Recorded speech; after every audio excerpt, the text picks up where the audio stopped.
បាទសួស្តីអ្នកទាំងអស់គ្នាថ្ងៃនេះខ្ញុំចង់ចែករំលែកទៅជាមួយនឹងបទពិសោធន៍របស់ខ្ញុំផ្ទាល់ក្នុងការដាក់ពាក្យអាហារូបករណ៍អូស្ត្រាលី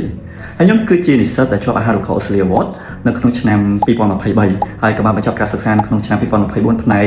Master of Public Policy and Management នៅសាកលវិទ្យាល័យ The University of Melbourne ផងដែរបាទថ្ងៃនេះខ្ញុំមាន7ចំណុចដើម្បីចែករំលែកដល់អ្នកទាំងអស់គ្នាហើយចំណុចទី1គឺតកតទៅនឹងការស្វែងយល់ឲ្យកាន់តែច្បាស់អំពីអាហារូបករណ៍ដែលយើងចង់ដាក់ទៅអាហារូបករណ៍មានច្រើនមែនទែននៅក្នុងប្រទេសកម្ពុជាយើងមានទាំង Chevening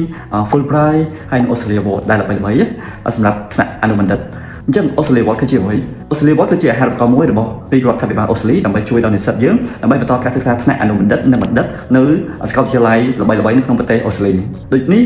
មុនពេលដែលយើងដាក់អាហារូបករណ៍យើងត្រូវធ្វើការស្រាវជ្រាវមុនដើម្បីដឹងពីព័ត៌មានផ្សេងៗទាក់ទងជាមួយនឹងអាហារូបករណ៍នៅក្នុង website ផងអាហារូបករណ៍ Australia Award ឬក៏តាម Facebook page Australia Award Cambodia អញ្ចឹងចំណុចទី2គឺការរៀបចំឯកសារដែលចាំបាច់សម្រាប់ដាក់អាហារូបករណ៍អញ្ចឹងនៅពេលដែលយើងដឹងអាហារូបករណ៍ច្បាស់និងទទួលបានព័ត៌មានពីខាង Australia Award Team យើងត្រូវរៀបចំឯកសារណាដែលចាំបាច់ក្នុងការដាក់អាហារូបករណ៍នឹងយើងមានដូចជា Certificate of Employment at least 2ឆ្នាំហើយមានយើងត្រូវបកប្រែឯកសារដូចជា ID របស់យើងសភៅគ្រួសារនិងឯកសារផ្សេងៗទៀតដែលពាក់ព័ន្ធទី3យើងចូលទៅដល់ការសរសេរ application ក្នុងការដាក់អាហារូបករណ៍អញ្ចឹងនៅក្នុងការសរសេរដាក់អាហារូបករណ៍អូស្ត្រាលីយើងមាន4សំណួរជាទូទៅហើយយើងត្រូវរៀបចំឆ្លើយសំណួរនឹងឲ្យបានមុន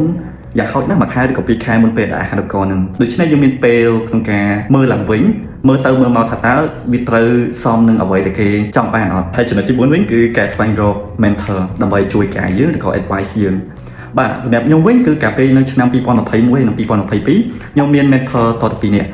ដើម្បីឲ្យគាត់ជួយណែនាំពីការសរសេរហើយគាត់ជួយ check មើលថាតើការសរសេររបស់ខ្ញុំនឹងត្រូវឬអត់អញ្ចឹងណាបាទអញ្ចឹងគាត់ពិតជាជួយមែនតើបាទចំណុចទី5គឺបន្ទុក IELTS គ្រប់ requirement ផង Australia Award ហើយកាលពេលខ្ញុំគឺ requirement 6.0 ហើយ no other band below 5.5 អញ្ចឹង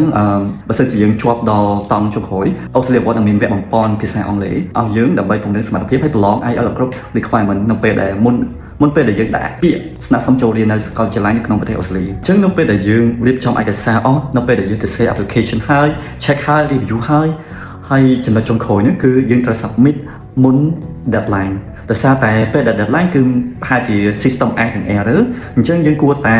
submit application របស់យើងហ្នឹងមុនពេល deadline មួយថ្ងៃឬក៏2ថ្ងៃទៅបាទជៀសវាងក្នុងការ system error ទៅយើង submit អត់ចូលហើយឯកសារអត់ load ទៅដល់ Australia Award Cambodia បាទនៅពេលដែលយើង submit ហើយយើងគួរតែ relax ហើយយើងនឹងរងចាំលទ្ធផលចេញពី Australia Award យ៉ាងហោចណាស់ក៏មួយខែឬក៏មួយខែកន្លះដែរដើម្បីដឹងពីលទ្ធផលហ្នឹងណា